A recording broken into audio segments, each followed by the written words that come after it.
My husband Tom is perfect in almost every way. He brings me coffee in bed on Sundays, remembers my birthday without Facebook reminders, and can fix anything with duct tape and determination. But there's one thing about him that drives me absolutely bonkers: the untamed wilderness that thrives below his belt. Babe, I'm heading to bed early tonight, I said with a wink last Friday, sliding my hand up his thigh as we finished watching some forgettable action movie. Tom grinned and clicked off the TV. I'll be right there. 20 minutes later, I was waiting in our bed wearing nothing but hope and a light spritz of perfume. Tom appeared in the doorway, stripped down to his boxers, looking like the handsome goofball I'd fallen in love with 5 years ago. Everything was perfect until things started heading south, literally. As my hand wandered down his stomach, I encountered the familiar dense forest that had become the unspoken tension in our bedroom. I hesitated, trying to hide my grimace. "What's wrong?" Tom asked, propping himself up on his elbow. "Nothing," I lied, but my enthusiasm had visibly wilted. "Come on, Sarah. You made that face again." I rolled onto my back and stared at the ceiling fan. "What face?" "The same face you make when your mom calls during dinner." I sighed. We'd been dancing around this topic for months. "It's just, have you ever considered, trimming things up down there?" Tom flopped back against his pillow. "Not this again. It's like going down on Chewbacca," I blurted before I could stop myself. His eyebrows shot up. "Wow. I'm sorry, but it's a jungle expedition and I didn't pack the right gear." "I've never complained about your grooming habits," Tom countered, pulling the sheet up to his chest like a scandalized Victorian lady. "That's because I maintain things," I said. "I'm not asking for a Brazilian. Just a little landscaping." "It's unnatural," Tom declared. "Men aren't supposed to shave there. It's weird. Half the guys in the world do it now. My friend Jessica says her husband." "I don't need to hear about Jessica's husband's junk, thanks." We lay in silence, the mood thoroughly murdered, our bodies now as far apart as possible on our queen-sized mattress. "So that's it," Tom finally said. "No oral unless I shave?" "I didn't say that. You didn't have to." 3 days later we still hadn't addressed the elephant, or rather the Wookiee in the room. Then on Tuesday night, Tom's best friend Mike and his new girlfriend Vanessa came over for dinner. Somewhere between the lasagna and tiramisu, Vanessa, who had the filter of a broken faucet after 2 glasses of wine, brought up a men's spa where she worked. "You wouldn't believe the number of guys coming in for manscaping these days," she announced. "It's like the new normal." Mike nearly choked on his pasta. Tom suddenly became fascinated with twirling his fork. "Even the older guys," Vanessa continued, oblivious to the tension. "Last week I had a 65-year-old businessman come in for the full Monty package." "What's the full Monty?" I asked innocently, avoiding Tom's warning glare. Vanessa leaned forward conspiratorially. "Everything gone. Front, back and crack." Mike groaned. "Can we not talk about this during dinner?" "What?" Vanessa looked around the table. "It's just hair removal. Everyone does it. Right, Sarah?" All eyes turned to me. Maintain things," I repeated my line from the bedroom fight, feeling my cheeks burn. Later, after our guests had left, Tom was loading the dishwasher with unusual concentration. "That was an interesting dinner conversation," I ventured. Mike seemed uncomfortable.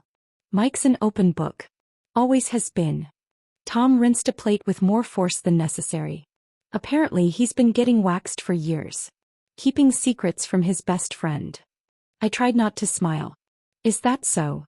Said his ex-girlfriend suggested it once and he just kept doing it. Tom shut the dishwasher with a definitive click. "Says it feels cleaner." "Interesting." Tom leaned against the counter, arms crossed. "You put Vanessa up to that, didn't you?" "I've met her exactly twice in my life. It's quite the coincidence that she happens to work at a men's grooming spa." I raised my hands in surrender. "Complete coincidence. But you have to admit it's a sign from the universe." Tom rolled his eyes but couldn't suppress a small smile. "The universe wants me to shave my balls? That's your takeaway?" I stepped closer, wrapping my arms around his waist. "The universe wants us both to be happy in the bedroom." He sighed, resting his forehead against mine. "And you'd be happier if I trimmed?" "I'd be more enthusiastic," I clarified. "Which would make us both happier." I'll think about it, he grumbled, but I could tell the seed had been planted. Little did I know that Tom's thinking about it would lead to the most disastrous DIY project in the history of our marriage. Saturday morning, I woke up alone in bed, the shower running in our ensuite bathroom. What was unusual was the string of creative curses flowing from behind the bathroom door. "Everything okay in there?" I called out. "Oh's fine. All good." More cursing followed. Then a yelp that made me sit bolt upright. "Tom, don't come in." Naturally, I immediately got up and tried the door. Locked. "Tom, what's happening? Are you okay?" "I'm handling it." His voice had risen an octave. "Handling what?" Silence. Then, "I'm manscaping." I pressed my hand against the door. "You're what?" "You heard me. I'm doing what you wanted. Now please give me some privacy." I retreated to the bed, torn between amusement and concern. 10 minutes later, the water shut off. Another 15 minutes passed before Tom emerged, walking like a cowboy after a week-long cattle drive. "Are you okay?" I asked, taking in his pained expression. "Peachy," he replied through gritted teeth. He was wearing boxers and a t-shirt, moving gingerly as he lowered himself onto the edge of the bed. "Can I see?" "Absolutely not." "Did you cut yourself?" Tom's face contorted into an expression of pure misery. "Let's just say your electric facial trimmer was not designed for the terrain." I gasped. "You used my facial trimmer?" "I didn't have the proper equipment," he defended. "And now I'm paying the price." "Let me see," I insisted, moving toward him. "No way." He scooted back. "It looks like a war zone down there." "I'm your wife. I've seen everything you've got." "Not like this, you haven't." After much coaxing and promises not to laugh, which I immediately broke, Tom finally showed me the results of his amateur manscaping attempt. It was, in a word, patchy. In several words. A disaster zone of uneven tufts, razor burn, and small nicks that had him wincing with every movement. "Oh, honey," I managed between suppressed giggles. "What did you do?" "I followed a YouTube tutorial," he mumbled. "It looked easier in the video." "Was the video filmed in 240p from 2006? Very funny." He carefully pulled his boxers back up. "Happy now?" I bit my lip. "I appreciate the effort, but maybe we should have discussed technique first." "You think?" He gingerly lay back on the bed, spreading his legs slightly to minimize contact with the sheets. "I look like I've been attacked by a blind barber."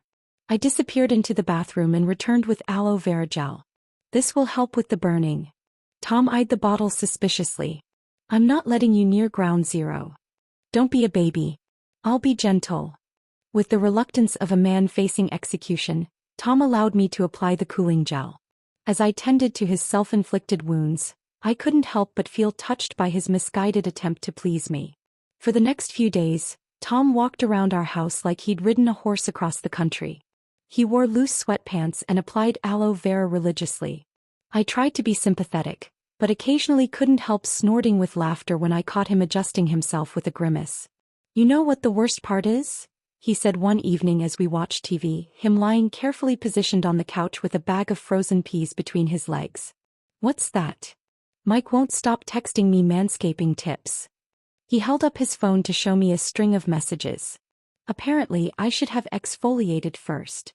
I patted his shoulder. "Next time will be better." "Next time?" Tom looked horrified. "There will be no next time. This was a one-time experiment that failed spectacularly. But once it heals." "Nope. Not happening. The forest is making a comeback and it's staying that way." "But, Sarah," he cut me off, sitting up with a wince, "I love you. I would take a bullet for you. I would climb Mount Everest for you. But I am not taking sharp objects to my most precious body parts again." I sighed. "So we're back to square one." "Looks that way." That night, as we lay in bed not touching, Tom because of physical discomfort, me because of frustration, I realized something had to give. Either I needed to get over my aversion to the jungle or we needed a compromise. I just wasn't sure what that would look like. Little did I know the compromise would come from the most unexpected source. My mother. My mother has always had impeccable timing, and by impeccable I mean terrible. She called the morning after our wedding when we were trying to sleep in. She showed up unannounced during our first major fight as a married couple. And now she was visiting for the weekend right in the middle of our grooming standoff. "Your father and I are just passing through on our way to the lake house," she'd said on the phone earlier that week. "We'll only stay one night." One night was long enough for my mother to notice something was off between us. Tom was still walking funny and I was still alternating between sympathy and frustration. "What's wrong with him?" my mother whispered as we prepared dinner, nodding toward Tom who was gingerly setting the table. "Nothing," I said quickly. "Just a gym injury." "Uh-huh." Her tone made it clear she didn't believe me for a second. "And what's wrong with you two?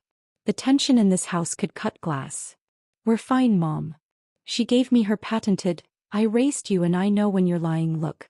"Sarah Elizabeth, I've been married to your father for 43 years. I know what couple tension looks like." I focused intensely on chopping carrots. "It's nothing." "Is it a sex thing?" The knife slipped, nearly taking off my fingertip. "Mom." "What? You think people our age don't have sex?" She lowered her voice. "Your father and I still." "Please stop talking," I begged. He shrugged. "All I'm saying is married couples have issues sometimes. It's normal." "We don't have issues."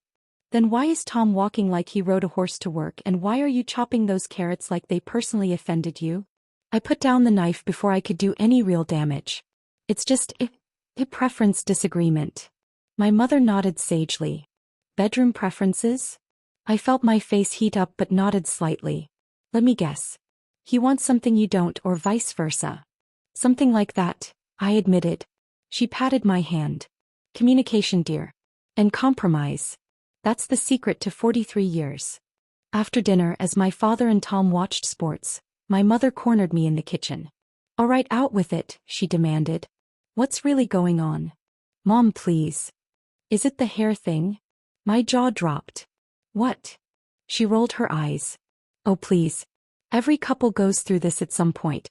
One wants the other to clean up the undercarriage, the other resists." "Mom." I hissed, mortified. "What?" "I'm not blind. Tom's walking like he took a razor to his privates and did a hack job." I covered my face with my hands. "I can't believe we're having this conversation." "Oh, grow up. How do you think you got here?" She sipped her tea calmly. "Your father used to look like Sasquatch down there." "I'm going to be sick." "Until I bought him a proper trimmer for our 5th anniversary. Best gift I ever gave him." I peeked through my fingers. "Dad actually maintains?" "For 40 years now." She looked smug. "He got the message when I started keeping a machete by the bed and making jungle expedition jokes." Despite my embarrassment, I couldn't help but laugh. "That's where I get it from." "The wit or the preference for landscaping?" "Both, apparently." Before I could respond, she stood up. "Wait here."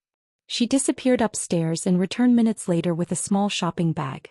"I was going to give this to you for your birthday next month, but I think you need it now." She handed me the bag with a conspiratorial smile. Inside was a sleek black box containing what looked like an electric razor with multiple attachments. "It's a body groomer," she explained. "Specifically designed for men's terrain. Waterproof, multiple guard lengths and virtually nick-proof." She winked. "Your father swears by it."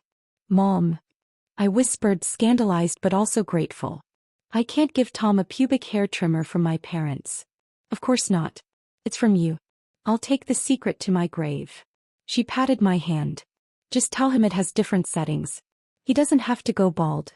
Just managed." The next morning, as my parents prepared to leave, my mother hugged me tight and whispered, "Remember, it's all about compromise. Maybe you need to meet him halfway too." "What do you mean?" He gave me a knowing look. "Maybe the jungle doesn't need to be completely cleared for you to visit occasionally?" "Mother." I gasped. She just laughed and got into their car, waving cheerfully as they drove away. That night, after much internal debate, I placed the box on Tom's pillow with a note. "For both our benefits. No pressure, but proper tools might help. P.S. It has settings, you don't have to go scorched earth." Then I went to take a long bath, giving him space to find it on his own. When I emerged an hour later, the box was gone and so was Tom. But there was a new note on my pillow. "Research and development in progress. No peek until the grand unveiling." I smiled, feeling hopeful for the first time in weeks. Maybe my mother was right. Maybe all we needed was the right tools and a willingness to meet in the middle. 3 days passed with no grand unveiling.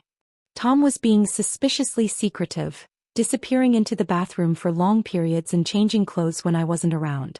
The razor's packaging had vanished from the trash, so I knew he'd at least opened it, but beyond that I was in the dark. Is everything okay?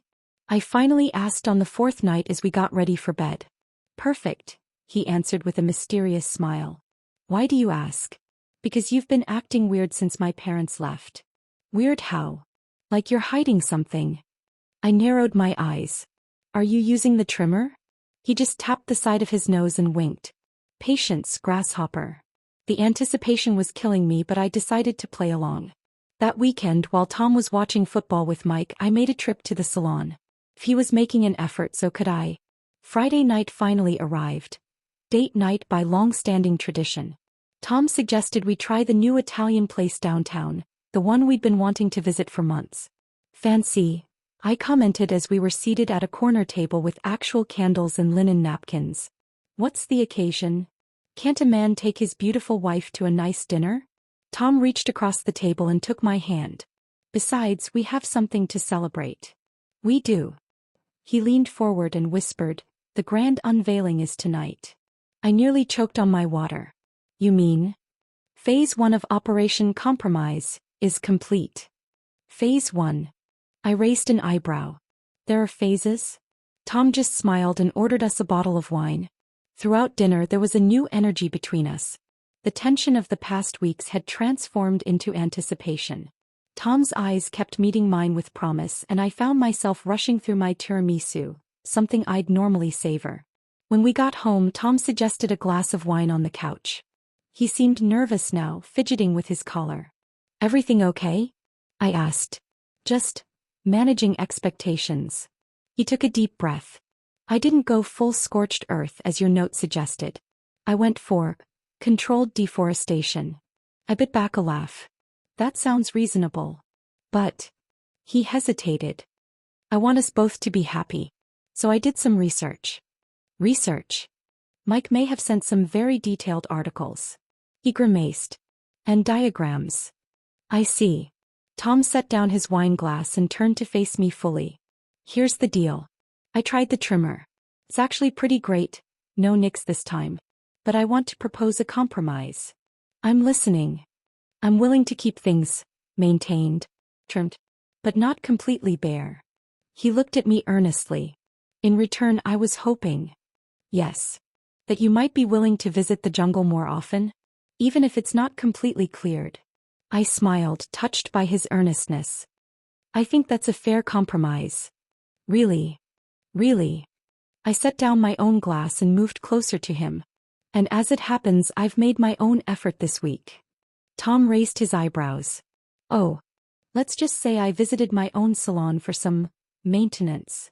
His eyes widened. You did. My mother reminded me that compromise goes both ways. Tom's face flickered between surprise and horror. Your mother discussed this with you? She's surprisingly progressive for a woman in her 60s. I can never look her in the eye again. I laughed and leaned in to kiss him. She also reminded me that marriage is about meeting in the middle. Your mother is a wise woman, Tom murmured against my lips. She certainly thinks so. Later that night, as we lay tangled in sheets, both pleasantly surprised by our mutual efforts, Tom propped himself up on one elbow. You know what this means, right? What's that? I asked, feeling wonderfully relaxed. Phase 2 of Operation Compromise might have to wait a few weeks. I raised an eyebrow. There really is a phase 2? Mike sent a lot of articles. Tom grinned. Some involving exfoliation techniques. Your friendship with Mike has taken a disturbing turn. Tell me about it. Yesterday he texted me about the benefits of coconut oil. I burst out laughing. Should I be worried? About Mike? Definitely. About us. His expression softened. I think we're going to be just fine. As it turned out, we were more than fine. Our grooming standoff became a running joke between us, something we could laugh about with the comfortable intimacy that only comes from working through the awkward parts of marriage. Tom kept his end of the bargain, maintaining what he now referred to as his managed wildlife preserve. I kept mine, visiting said preserve with newfound enthusiasm. And if sometimes I still made Chewbacca noises under my breath, well, Tom learned to laugh about it. The trimmer found a permanent home in our bathroom, right next to my facial exfoliator, a new one obviously. My mother never directly mentioned our conversation again, though she did give me a knowing smile when she noticed Tom walking normally at our next family gathering. "Compromise working out?" she whispered as we did dishes after dinner. "Perfectly," I confirmed. "Good girl." She nodded approvingly. "Now, has he mentioned anything about the thing with his feet? Because your father's toenails used to." "Mom. Boundaries. Some things I decided were better left undiscussed, even in a marriage built on compromise." The end.